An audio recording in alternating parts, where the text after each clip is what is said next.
আপনারা দেখছেন বাংলার আয়না চ্যানেল, আর বাংলার আয়না চ্যানেলের পক্ষ থেকে আমি আরাফাত হোসেন। সুধী দর্শকবৃন্দ, আজকের দিনে যে প্রতিবেদনটি বাংলার যে প্রান্তে দেখছেন, সকলকে একটাই রিকোয়েস্ট, শেষ পর্যন্ত দেখতে থাকবেন।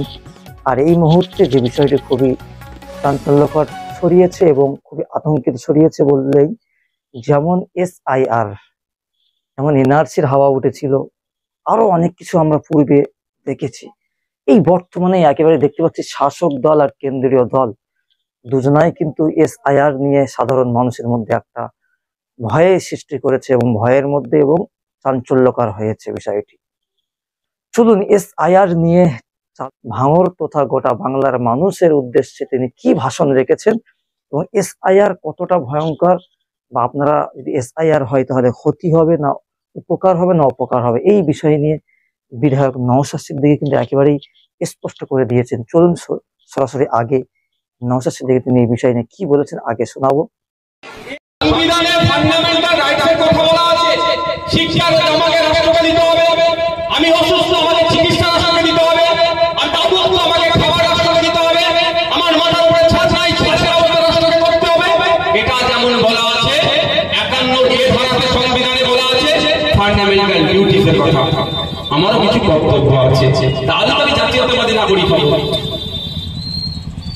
তো ওই ডিউটি হিসাবে আমি আপনাদের বলি, SIR এর নামে অযথা আতঙ্কিত করা হচ্ছে, আমাদেরকে হয়রানি করার চক্রান্ত হচ্ছে। আতঙ্কিত কারা করছে? তৃণমূল করছে। আর হয়রানি চক্রান্ত কারা করছে? বিজেপি করছে। তাহলে আমাদের কাজ কি হবে? না আতঙ্কিত হওয়া, আর হয়রানির শিকার যারা করতে এসছে তাদের জবাব দেওয়া। দেখুন, আজকে বিএলআরদেরকে মুখ্যমন্ত্রী বলছে এই করবেন না, সেই করবেন না, হ্যাঁ করবেন না, ত্যান করবেন না। যে নামগুলো কে তুলেছে ভাই, অবৈধ নামে যদি তুলে থাকে, কে তুলেছে? এই বিএলআরই তো বুথ লেভেল অফিসার। তো এরাই এতদিন ধরে অবৈধ নাম ঢুকিয়েছে। এবার তুমি হাত দিয়ে কাটো।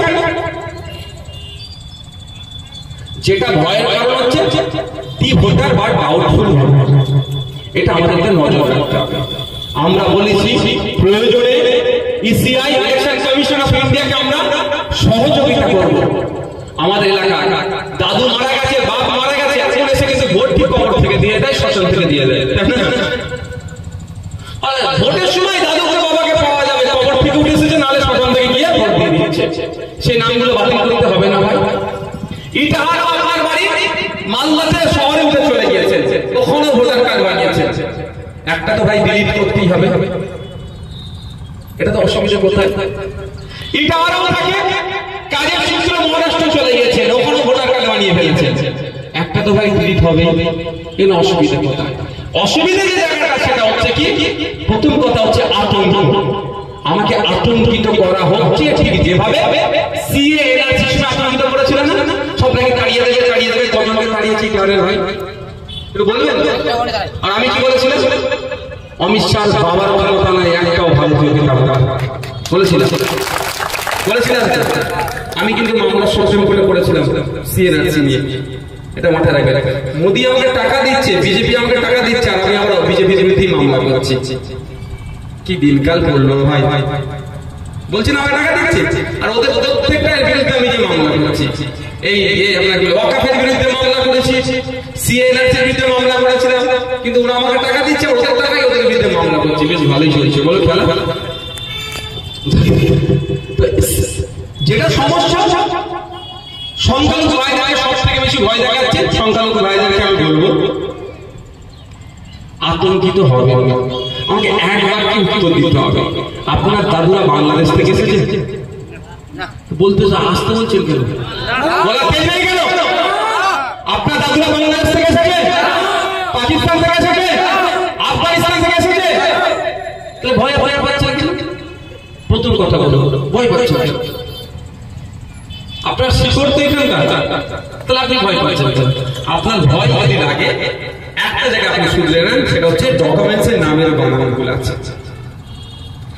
মোহাম্মদ আব্দুল করিম মোল্লা নাম আছে ভোটার কার্ডে, আধার কার্ডে আব্দুল করিম মোহাম্মদ মোল্লা, স্কুল সার্টিফিকেটে মোল্লা মোহাম্মদ আব্দুল করিম, এই হয়নি? আবার মোল্লা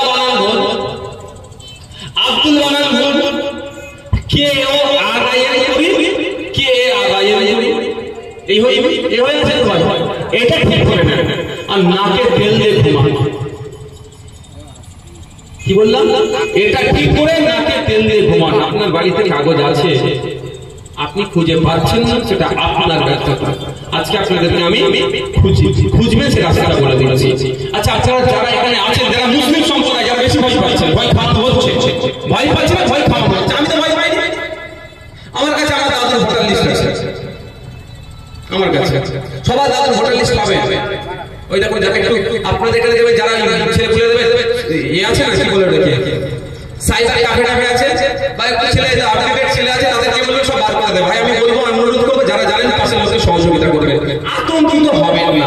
এটা মাথায় রাখবেন যে আপনার দাদু ভারতের দেশকে স্বাধীন করার লড়াইয়ে যুক্ত ছিল, এটা মাথায় রাখবেন, আতঙ্কিত হবেন। আমাকে যখন একটা খুনের মামলাতে ডেকেছিল সিআইডি, জানেন আপনারা তো, আমি হাজির হয়ে গেছিলাম। আর একটা মামলাতে ডেকেছিল, হাতে কম্বল নিয়ে হাজির হয়ে গেছিলাম। দৌড়ে দৌড়ে ঠান্ডার সময় ঝরেছিল, জেলে থাকতে হবে, কিন্তু মনে তো কনফিডেন্স আছে, আমি ফোন করিনি, ইশারায় কিন্তু আমাকে ফোন করতে বলিনি, আমার কতদিন আটকে রাখে, আমার কনফিডেন্স আছে। তো আপনার দাদু, তোর দাদু, তার দাদুর কবরে শুয়ে আছে, আপনার কনফিডেন্স কেমন আছে? ভয় কার? আচ্ছা বলুন, এখানে যারা উপস্থিত আছে, আপনারা কার জায়গাতে আছেন? নিজস্ব জায়গা অবশ্যই, নালে থাকতে দেবে, তৃণমূল মেরে তুলে দিত, দিয়ে দখল করে। কার জায়গায়? দাদুর জায়গায়, ম্যাক্সিমাম দাদুর জায়গায়। তাদেরকে টাকা পয়সা হয়েছে, নতুন জায়গা কিনে উঠে গিয়ে বসেছে, ম্যাক্সিমাম দাদুর জায়গায়। তো দাদু কাকা, ছোট কাকা চালের পানিটা ভাইপোর উঠুন দিয়ে যাচ্ছে, মামলা হয়ে গেছে, এটা হাতে কোটকুটা, রায়গঞ্জ কোর্টে মামলা চলছে, এরকম হয়নি ভাই? ছোট কাকা বা ছোট চাচা ছাঁচটা একটু আমার ছাঁচের উপরে উঠে গেছে, মামলা হয়নি। আমি বোঝানোর জন্য বলছি, মামলা হয়ে গেল কি দেখে? মামলাটা গ্রান্টেড হলো করছে, মামলাটা গ্রহণ করলে কিসের ভিত্তিতে? কাগজ দেখে তো, সে কাগজটা কি আপনার দাদু দলিল তো, ওইটাই তো আপনার কাছে হাতিয়ার। আপনি ভয় পাচ্ছেন, ভয় না আপনাকে খাওয়াতে পারলে তাহলে বিজেপি তৃণমূলের বাইনারি হবে কি করে?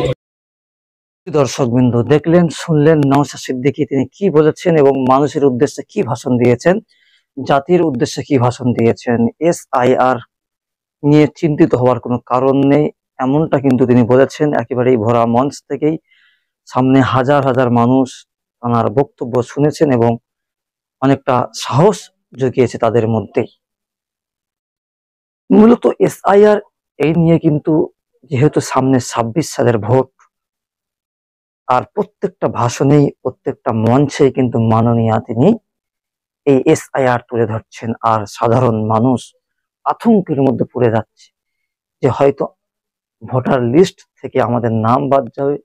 মূলত এখানে অবৈধ ভোটার, আমাদের এলাকায় বিভিন্ন জায়গা থেকে মানুষ এসছে, বাংলাদেশ থেকে এসে তারা কিন্তু অবৈধভাবে কিন্তু ভোটার কার্ড করেছে। তদন্ত হবে, তদন্ত করলেই মূলত দুধ কা দুধ পানি কা পানি, সেটা স্পষ্ট হয়ে যাবে।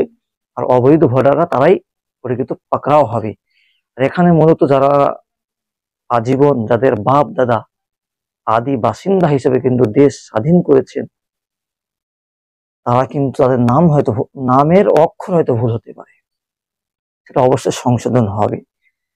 আর যদি অবৈধভাবে যদি কোনো ভোটার কার্ড, কোনো ভোটার লিস্ট কার্ড থেকে যদি অবৈধভাবে কাকে বাদ দেওয়া হয়, এর জন্য কিন্তু নওশাদ সিদ্দিকী এটাও জানিয়েছেন তিনি আন্দোলন করবেন এবং পাশে থাকবেন। তো দর্শক বৃন্দ, আজকে দিনের এই প্রতিবেদনেই মূলত ছিল SIR নিয়ে। আর এই নিয়ে কিন্তু এখন গোটা বাংলা জুড়ে তোলপাড় চলছে। শুধু দর্শক বৃন্দ, মূলত ভোটের রাজনীতি চলছে এখন। এই যে SIR হাওয়া যে শুরু হয়েছে, এই হাওয়া কবে শেষ হবে?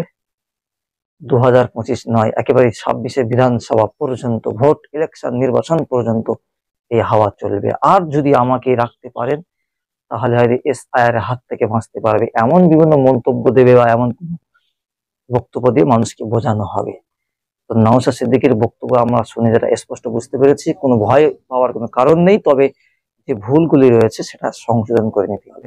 আজকে দিনের প্রতিবেদনে এতটুকুই রাখলাম। সত্যের পাশে শক্ত হবে। বাংলার আইনা চ্যানেল।